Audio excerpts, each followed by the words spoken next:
The year is 1941, a pivotal period during World War II. In the tumultuous waters of the mid-Atlantic, a British convoy navigates through swells and choppy seas, unknowingly targeted by the lurking menace of a German U-boat. This submarine, expertly camouflaged and nearly undetectable beneath the ocean's surface, epitomizes the silent threat posed by Germany's feared Kriegsmarine. As the sun dips below the horizon, casting the maritime landscape into darkness, the German crew prepares for an attack. Positioned strategically beneath the convoy, the U-boat is close enough for the crew to hear the hypnotic thrum and swish of the British ship's propellers, a sound eerily reminiscent of the mechanical heartbeat of war. With practiced precision and the tension aboard palpable, the order is given. Torpedoes, sleek, deadly cylinders of destruction, are launched towards their target. This strike is not just an act of aggression, it's a calculated move honed through numerous similar engagements across the vast, unforgiving Atlantic. These waters have become a critical battleground for control of shipping lanes, vital for the Allied supply chain, and the Germans aim to sever this lifeline. The impact is devastating. The torpedoes find their mark with chilling accuracy, turning the night alight with explosions and chaos. This attack is a stark demonstration of the effectiveness of the Wolfpack tactics employed by German submarines, which involve groups of U-boats coordinating to overwhelm enemy defenses through sheer force and strategic acumen. For the Allies, the consequences of such attacks are severe, resulting in significant losses of supplies and lives, which in turn impacts their ability to sustain the war effort. The Germans, meanwhile, view these assaults as a perfect execution of their long-awaited plan to dominate the Atlantic, disrupting Allied logistics and strengthening their own position in the war. This encounter, though just one of many that peppered the Atlantic during the war, encapsulates the deadly cat-and-mouse game that defined naval warfare during this era.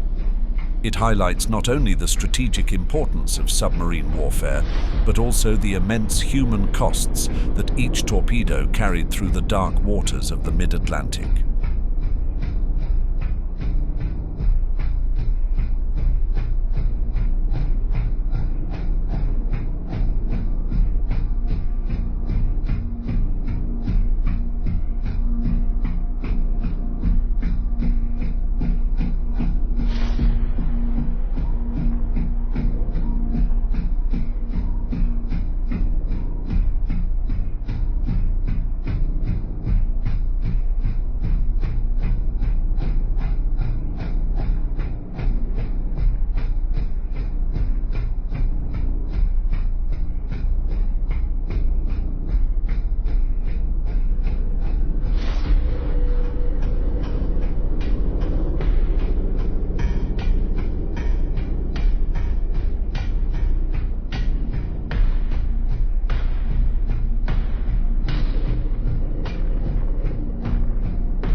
As 1941 progresses, Adolf Hitler's military aggression reaches a critical point.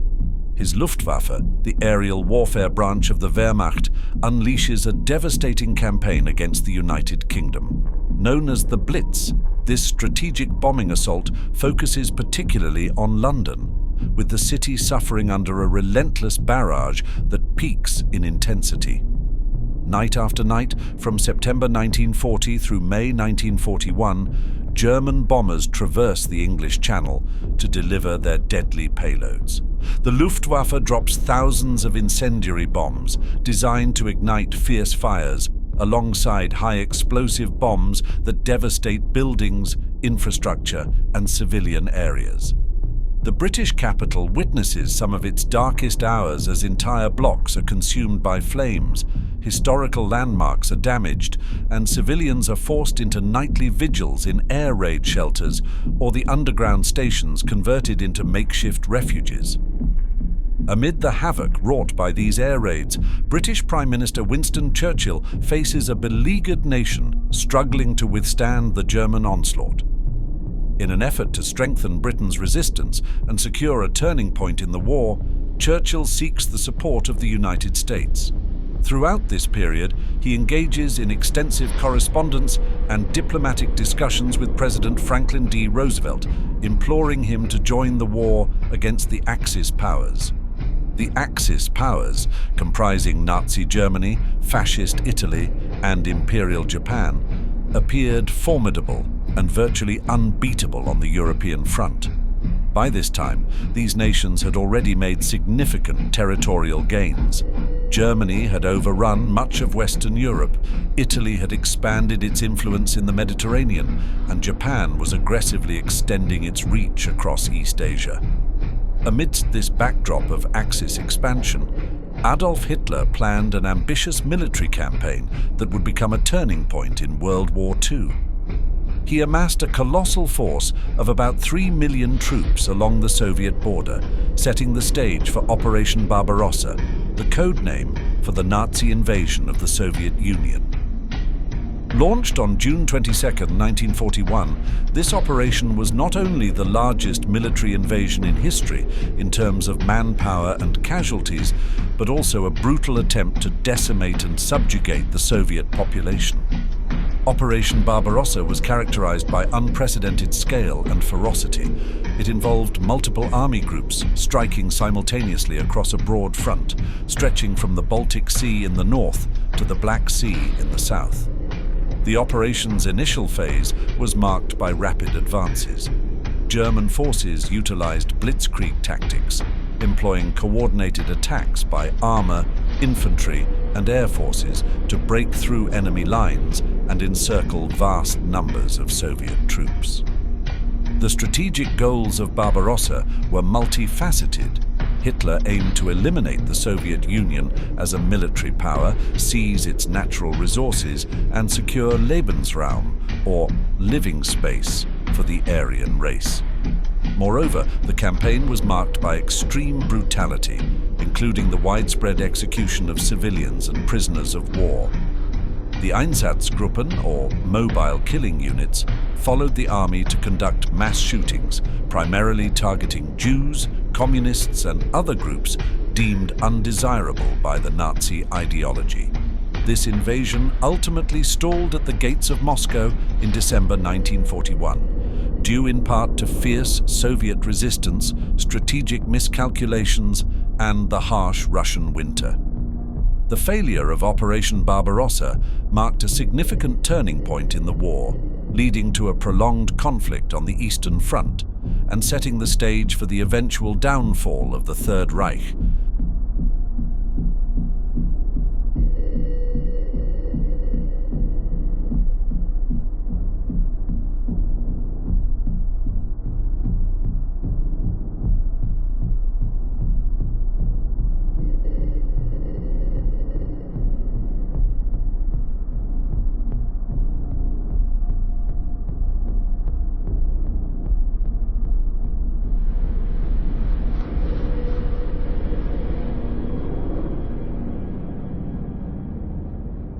Adolf Hitler's military forces had extended their reach far beyond the borders of Germany, asserting their presence across various regions of the globe. To the north, German troops had successfully occupied Norway in 1940, securing critical naval and air bases along the North Sea and providing strategic access to the Arctic Circle. This northern expansion was part of a broader strategy to safeguard the supply of iron ore from Sweden and to potentially threaten the Soviet Union from the north. Simultaneously, the Axis powers were making significant movements towards the Middle East. Their goal was to capture the vital oil fields and establish a strategic link with their Axis partner Italy, which had holdings in North Africa. The region's geopolitical importance was magnified by the Suez Canal in Egypt, a crucial route for Allied supply lines to the Far East and Australia. In North Africa, one of Hitler's most trusted and capable generals, Erwin Rommel, was appointed to command the Afrika Korps.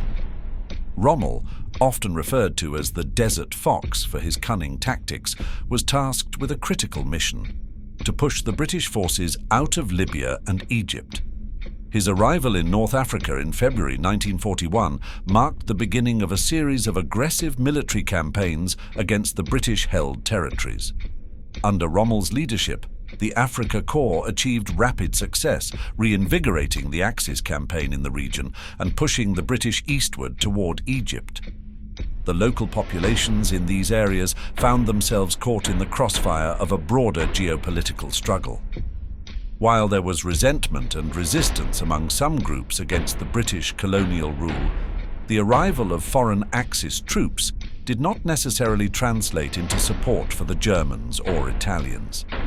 The complexities of colonial histories, ethnic divisions, and national aspirations meant that allegiances were varied and often changed based on the evolving circumstances of the war.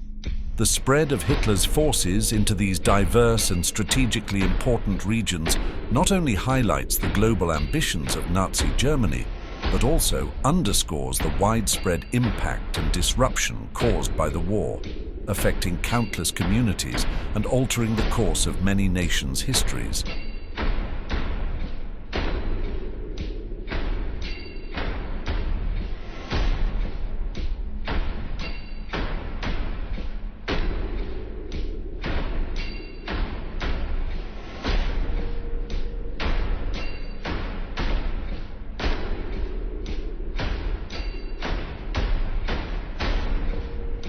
Despite engaging in fierce combat, the German soldiers displayed an unusually high level of confidence, acting leisurely as if they were on vacation, a stark contrast to the harsh realities of warfare. This attitude was likely fueled by their rapid advancements and the weakening resistance from the Red Army. The situation was particularly serious in Eastern Europe, as the advancing German forces reached a point merely 200 miles away from Moscow.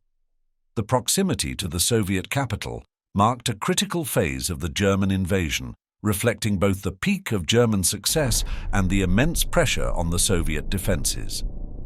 Hitler's confidence in the ultimate victory was so high that plans were being made for a victory parade in Moscow, anticipating the city's imminent capture and the Soviet government's retreat.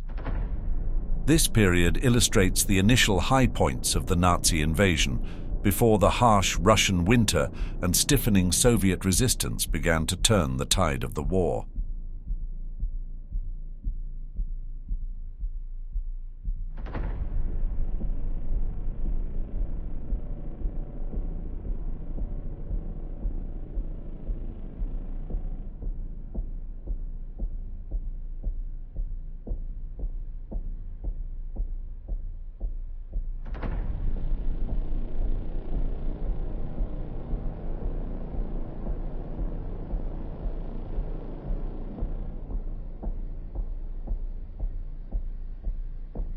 As World War II escalated, the conduct of the German army deteriorated into acts of extreme brutality, marking a significant departure from conventional military engagements to encompass widespread atrocities against civilians.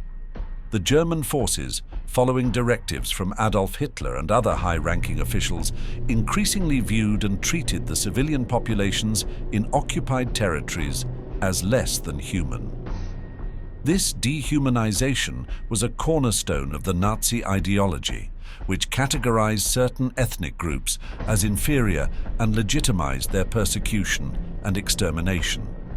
Hitler explicitly ordered the targeting of civilians and the destruction of their villages as part of a scorched earth policy intended to crush resistance and terrorize the population into submission.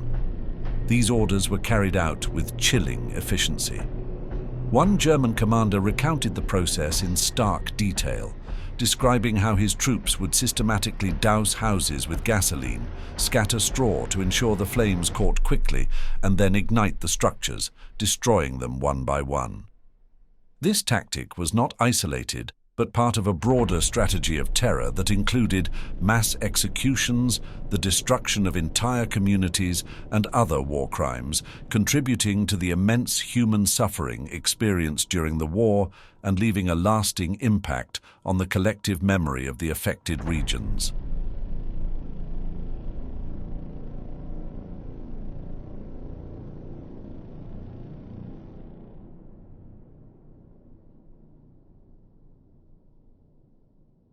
Europe was engulfed in unprecedented cruelty and destruction.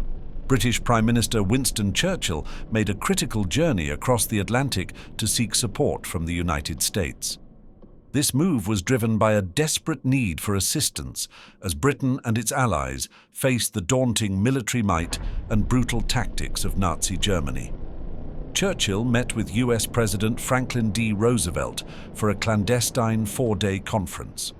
The urgency of Churchill's mission reflected the dire circumstances faced by the Allied forces, particularly after witnessing the barbarism unleashed by the Germans across Europe. The discussions between Churchill and Roosevelt were pivotal, aimed at securing increased support to bolster the British war effort. However, the American response at this stage was cautious. While Roosevelt was sympathetic to the Allies' plight, the United States was still officially neutral, and public opinion was deeply divided over entering the war. As a result, the US commitment remained limited to material and logistical support under programs like Lend-Lease, which provided military aid to foreign allied nations. Roosevelt's administration focused on supporting the Allies through such measures rather than committing American troops to direct involvement. This non-committal stance was maintained until the attack on Pearl Harbor in December 1941, which dramatically shifted the course of US policy and led to direct American engagement in the war.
The British Royal Navy played a crucial role in securing the vital sea lanes that connected the United Kingdom with its allies and colonies, particularly across the Atlantic and Mediterranean seas.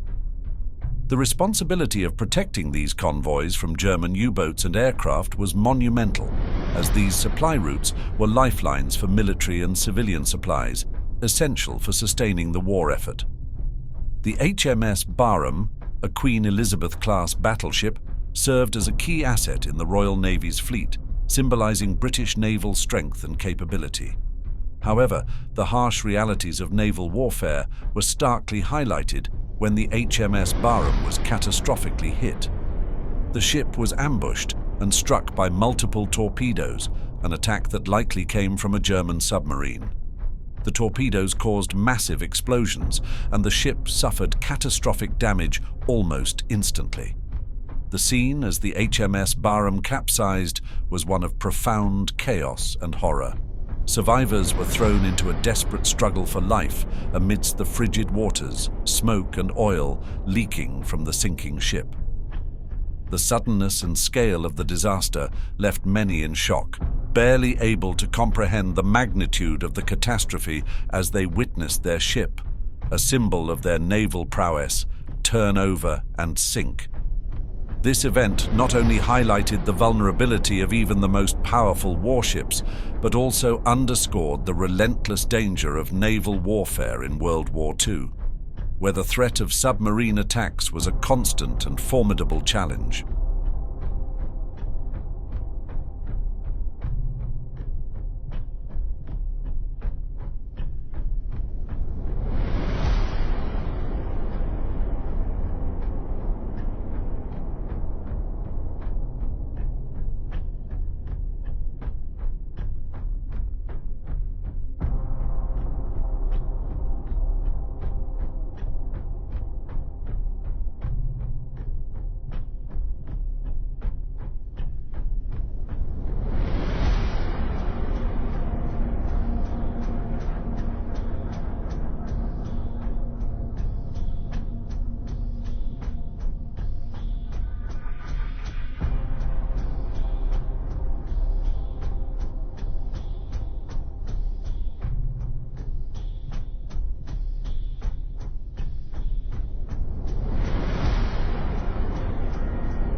As the brutal winter set in on the Eastern Front, the once swift and seemingly unstoppable advance of Hitler's army began to slow considerably.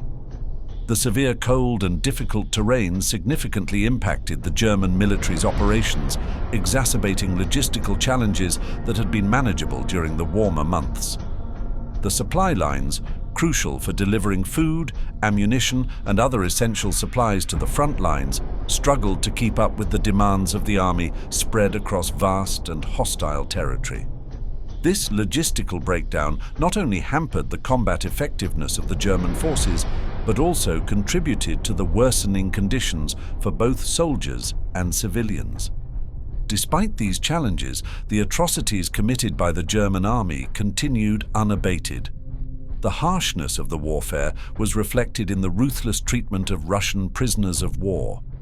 Many were executed summarily, often on the mere command of their captors, illustrating a brutal policy of disregard for the laws of war and human rights.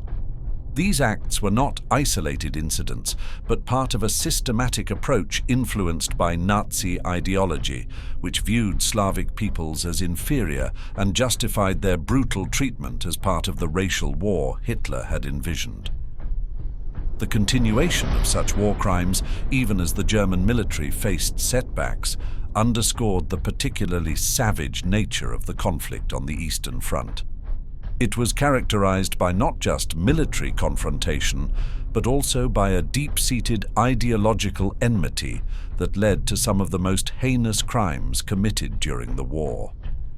The Eastern Front thus remained a grim theater of war where the combination of intense combat, harsh environmental conditions, and relentless cruelty defined one of the most devastating fronts of World War II.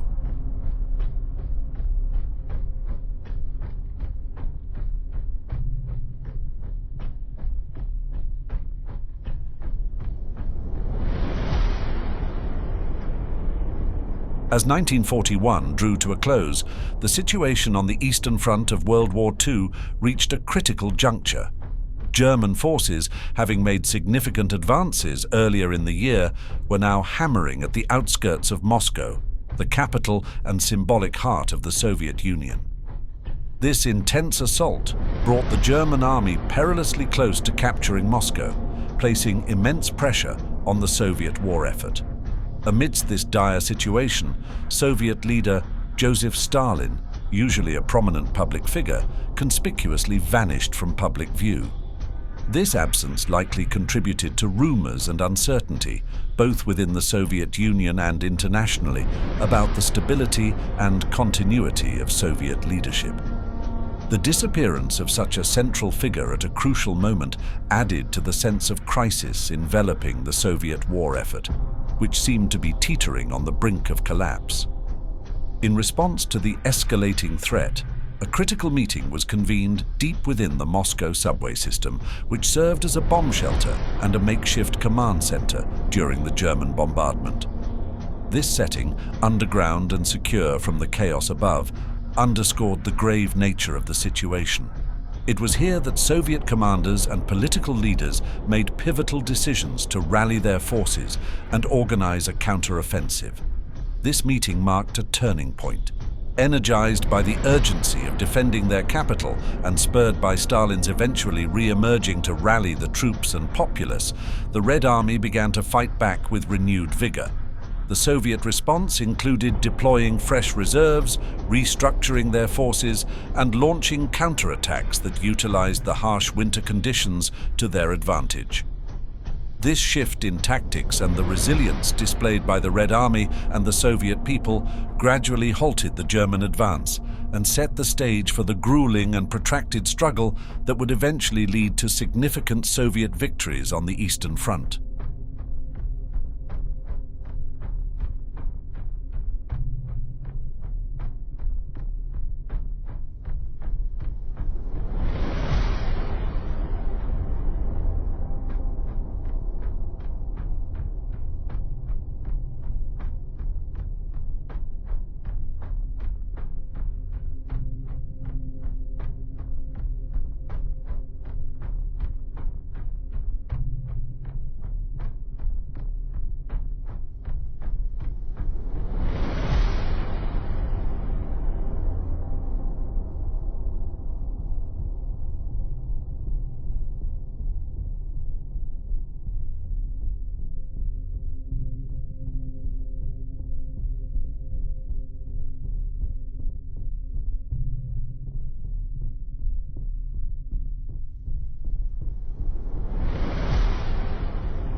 As the war raged in Europe, Japan was closely monitoring the United States' stance on the conflict. The Japanese leadership was aware of the ongoing debates within the US about whether to intervene in World War II. Sensing that American involvement could threaten their imperial ambitions in the Pacific, the Japanese government decided to take preemptive action to secure their strategic interests. On December 7, 1941, Japan launched a surprise military strike against the US naval base at Pearl Harbor in Hawaii. This attack aimed to severely cripple the American Pacific Fleet, thereby preventing the United States from projecting its naval power into the Pacific and interfering with Japan's plans for expansion in Southeast Asia. The strike involved hundreds of Japanese aircraft and resulted in the devastating loss of numerous ships and aircraft, as well as the lives of thousands of American servicemen. The attack on Pearl Harbor was both shocking and audacious, stunning the American public and government alike. President Franklin D. Roosevelt famously characterized December 7th as a date which will live in infamy, emphasizing the deliberate and unexpected nature of the attack. The following day, Roosevelt addressed Congress, calling for a declaration of war against Japan, which was swiftly approved. The American response was rapid and decisive. The United States, which had been somewhat divided over involvement in the war, united in the face of the attack. The country quickly mobilized its vast industrial and military resources, marking the beginning of its full-scale involvement in World War II. This marked a significant turning point in the war, as US military and industrial might were leveraged to support the Allies across both European and Pacific theaters, fundamentally altering the course of the war and setting the stage for the eventual defeat of the Axis powers.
This is John Daly speaking from the CBS newsroom in New York.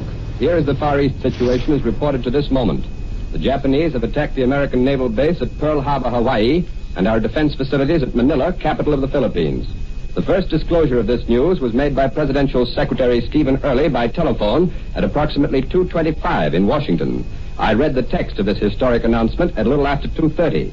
The Japanese have attacked Pearl Harbor from the air, and all naval and military activities on the island of Oahu, the principal American base in the Hawaiian Islands. That was Secretary Early's message. Short while later, he dictated another message. A second air attack has been reported. This one has been made on the Army and Navy bases in Manila. And here's a last-minute Associated Press flash from Honolulu. A naval engagement is in progress off Honolulu with at least one black enemy aircraft carrier in action against the Pearl Harbor defenses. Secretary Early informed all correspondents and then rushed to the White House to be with President Roosevelt. As the announcement was made, the two Japanese envoys, Ambassador Nomura and Special Emissary Kurosu, were at the State Department. Columbia's correspondent in London, Bob Trout, heard the news for the first time from our report from New York.